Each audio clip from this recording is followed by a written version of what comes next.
A 20 anni dal riconoscimento di patrimonio dell'umanità da parte dell'UNESCO, il canto a tenore entra ufficialmente nell'era digitale.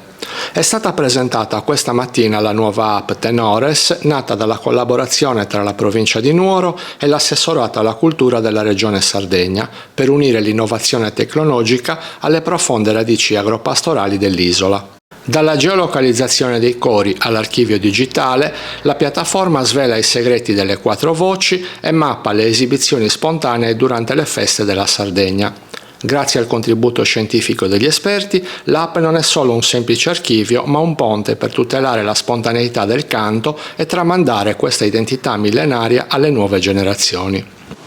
Il canto a tenore è il canto più identificativo non solo della provincia di Nuoro ma di tutta la Sardegna. L'anno scorso cadeva il 20ennale del riconoscimento, quindi ci siamo fatti promotori nei confronti della regione per avere un sostegno a portare avanti delle azioni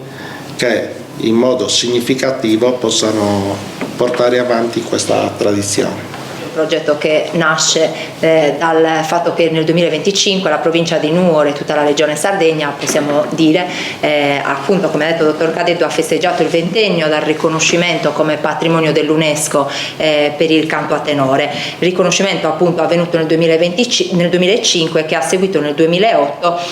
appunto un secondo riconoscimento, che sicuramente evidenziano l'importanza e l'unicità di questa forma di canto tradizionale legata appunto alla tradizione agropastorale sarda.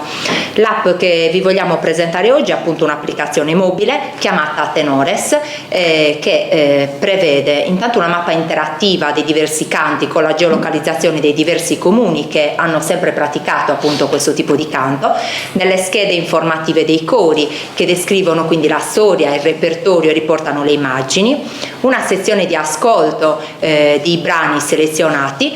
una funzione didattica delle singole 4 voci e poi dei contenuti descrittivi di tutte quelle che sono le caratteristiche storiche, tradizionali e territoriali dei singoli canti. Gli obiettivi sono sicuramente quello di tutelare il patrimonio immateriale del canto a tenore e favorire una conoscenza dello stesso canto tramite strumenti didattici.